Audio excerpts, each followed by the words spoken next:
សួស្តីបងប្អូនតើមានអ្នកគេអ្នកទី10ហើយអត់បានចែកធ្វើប្រមាណវិធីចែកទៅលើពុកធាអត់ថ្ងៃនេះអ្នកគ្រូលើករំហាត់ពីមកបង្ហាញតើតើជាមួយនឹងការធ្វើប្រមាណវិធីចែកទៅលើពុកធាអញ្ចឹងឲ្យសម្រាប់រំហាត់យើងរំហាត់កគឺ 6x ការ៉េបូក 5x ដក4ចែកនឹង 2x ដកនឹង1រំហាត់ខ x ការ៉េបូក 6x ដក55ចែកនឹង x ដក5អញ្ចឹងមើលការដោះស្រាយរបស់អ្នកគ្រូទាំងអស់គ្នាអញ្ចឹងឲ្យយើងដាក់ដំណោះស្រាយមកអញ្ចឹងរំហាត់ករបស់យើងអញ្ចឹង 6x ការ៉េបូក 5x ដក4ចែកនឹង 2x ដក1អញ្ចឹងខាងមុខសញ្ញាចែកនេះខាងមុខសញ្ញាចែកនេះគេហៅថាតំណែងចែកខាងក្រោយនេះគេហៅថាតួចែកអញ្ចឹងឲ្យយើងធ្វើប្រមាណវិធីទាំងអស់គ្នាមកអញ្ចឹងតំណែងចែកឲ្យយើងសរសេរដាក់ខាងមុខអញ្ចឹងតំណែងចែករបស់យើងគឺ 6x ការ៉េបូក 5x បូក 5x ដក4ចែកនឹងអញ្ចឹងឲ្យយើងសរសេរប្រមាណវិធីចែកដូចចែកដេកធម្មតាអញ្ចឹងឲ្យយើងចែកមកតួចែករបស់យើងគឺ 2x ដក1អញ្ចឹងវិធីក្នុងការធ្វើប្រមាណវិធីចែកទៅលើពុកធាអញ្ចឹងដំបូងគឺយើងត្រូវមើលទៅលើមេគុណសម្រាប់តួទី1របស់តំណែងចែកនិងតួទី1របស់តួចែកអញ្ចឹងតំណែងចែករបស់យើងគឺ 6x ការ៉េអញ្ចឹងយើងត្រូវគុណយក 2x ហ្នឹងគុណនឹងមែនដើម្បីស្មើនឹង 6x ការ៉េអញ្ចឹងមេគុណរបស់យើង6ខាងនេះយើងមាន2អញ្ចឹងយើងត្រូវគុណនឹង3អញ្ចឹង3 2ដង6នេះស្មើហើយប៉ុន្តែនៅលើ x អញ្ចឹងដោយសារខាងនេះយើងមាន x ម្ដងអញ្ចឹងយើងធ្វើមិនបាន x ការ៉េយើងត្រូវគុណនឹង x ម្ដងទៀតអញ្ចឹងយើងបាន 3x អញ្ចឹងពេលដែលយើងដាក់ 3x ហ្នឹងហើយគឺយើងត្រូវយកផលចែករបស់យើងហ្នឹងគុណជាមួយនឹងតួទាំងអស់របស់តួចែកអញ្ចឹងតួចែករបស់យើងមាន2តួ 2x ជាមួយនឹង11អញ្ចឹងយើងគុណពីខាងឆ្វេងមកអញ្ចឹង 3x គុណនឹង 2x យើងបាន6x ការ៉េអញ្ចឹងសម្រាប់កន្លែងនេះផងដែរគឺយើងមានសញ្ញាដកពីខាងកណ្ដាលនេះប៉ុន្តែអ្នកគូគុណជាមួយនឹងសញ្ញាមកខាងក្រោមហើយកុំឲ្យយើងពិបាកក្នុងការកណនីអញ្ចឹង 6x ការ៉េអញ្ចឹងយើងដកទៅយើងបានសញ្ញាដកខាងមុខអញ្ចឹងដក 6x ការ៉េអញ្ចឹងខាងនេះ 3x គុណជាមួយនឹងដក1 3x គុណនឹងដក1យើងបានដក 3x ប៉ុន្តែសញ្ញាដកខាងនេះយើងគុណជាមួយនឹងសញ្ញាដកទៀតអញ្ចឹងប្រមាណទីទៅលើសញ្ញាយើងចេះហើយដកប៉ះជាមួយនឹងដកវងកញ្ចក់បានន័យថាគុណអញ្ចឹងដកគុណនឹងដកស្មើនឹងបូកអញ្ចឹងកន្លែងនេះយើងបានដក 3x យើងប៉ះជាមួយនឹងដកទៀតអញ្ចឹងយើងបានបូក 3x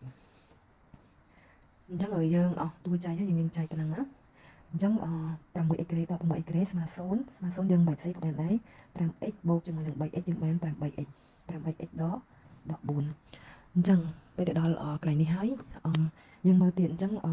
តំណែងចែករបស់យើងគឺនៅសល់ 8x ដក4អញ្ចឹងយើងមើលទៅលើតួទី1របស់តួចែកអញ្ចឹង 8x យើងចែកជាមួយនឹង 2x យើងបានមែន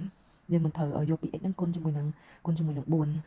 សញ្ញាគ្នាយើងដាក់បូកមកអញ្ចឹងគុណជាមួយនឹង4យើងបាន4គុណជាមួយនឹង 2x បាន 8x អញ្ចឹង 3x យើងសារសញ្ញាដកខាងលើយើងបានដក 8x ពេលហើយបន្តមកទៀតយើងគុណជាមួយនឹងតួទី2របស់តួចែកអញ្ចឹង4គុណជាមួយនឹងដក1យើងបានដក4ប៉ុន្តែដោយសារសញ្ញាដកយើងមានខាងលើនេះហើយអញ្ចឹងដកប៉ះជាមួយនឹងដកទៀតយើងបានបូក4អញ្ចឹងយើងកណនីទៅអស់ហើយគឺស្មើ0អញ្ចឹងចម្លើយរបស់យើងប្រហែលនេះអ្នកគ្រូសុំសរសេរខាងលើហ្នឹងទៅអញ្ចឹងយើងបានចម្លើយរបស់យើងស្មើនឹង 3x បូក4តោះអញ្ចឹងឲ្យយើងចូលដល់លំហាត់ខអញ្ចឹងឲ្យលំហាត់ខរបស់យើងគឺ x ការ៉េបូក 6x ដក55ចែកនឹង x ដក5អញ្ចឹងឲ្យវិធីក្នុងការកណនីយើងធ្វើដូចគ្នាទេអញ្ចឹង x ការ៉េបូក 6x ដក5យើងចែកជាមួយនឹង x ដក5អញ្ចឹងដំបូងគេគឺយើងត្រូវមើលទៅលើអីគេអញ្ចឹងដំបូងគេគឺយើងត្រូវមើលទៅលើតួទី1របស់តំណែងចែកជាមួយនឹងតួចែកអញ្ចឹងដោយសារមេគុណយើង1ឯងអញ្ចឹងយើងអត់ត្រូវមានគុណអីទៀតទេយើងមើលតែទៅលើអថេអញ្ចឹងអថេយើងមើលទៅលើដឺក្រេអញ្ចឹងកន្លែងខាងនេះ x ការ៉េអញ្ចឹង x យើងគុណនឹងមែនទេដើម្បីបាន x ការ៉េយើងមិនត្រូវគុណនឹង x ទៀតត្រូវអត់អញ្ចឹងយើងគុណនឹង x ហើយយើងយកផលចែករបស់យើងនឹងគុណនឹងតួនីមួយៗរបស់តួចែកអញ្ចឹង x គុណនឹង x យើងបាន x ការ៉េអញ្ចឹងដោយសារសញ្ញាយើងដកខាងលើអញ្ចឹងកន្លែងនេះយើងបានដកបន្តមកទៀត x គុណជាមួយនឹងដក5យើងបានដក 5x តែដោយសារតែសញ្ញាយើងដកខាងនេះអញ្ចឹងដក5ដកយើងបានបូកអញ្ចឹងបូក 5x ចឹងបន្តមកទៀតយើងធ្វើការបូកមក 6x បូកជាមួយនឹង 5x យើងបាន 11x ខាងដក55នេះយើងតម្លាក់មកចុះក្រោមអញ្ចឹងបន្តមកទៀតយើងមើលទៅលើមេគុណរបស់ x នេះម្ដងអញ្ចឹងតំណែងចែករបស់យើង 11x កន្លែងតួចែកយើងមានតែ x ទេអញ្ចឹងយើងត្រូវបូកជាមួយនឹង11អញ្ចឹងបន្តមកទៀតយើងគុណយើងយកផលចែករបស់យើងនឹងគុណមួយមកអញ្ចឹង11គុណនឹង x យើងបាន 11x តែសញ្ញាដកខាងលើអញ្ចឹងយើងតម្លាក់មកបាន 11x បន្តមកទៀត11គុណនឹងដក5យើងបានដក55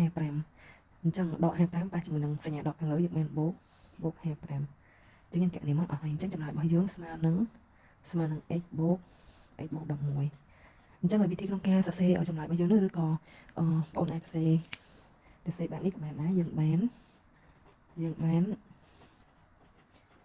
តំណែងចែករបស់យើងស្មើនឹង x ការ៉េបូក 6x ដក55 ស្មើនឹងតួចែកតំណែងចែករបស់យើងមិនស្មើនឹងតួចែក 5x ដក5គុណអញ្ចឹងឲ្យកតាគ្នានឹងបានន័យថាគុណជាមួយនឹង x បូក11អញ្ចឹងចម្លើយចុងក្រោយរបស់យើងគឺយើងអាចសរសេរបែបនេះក៏បានដែរ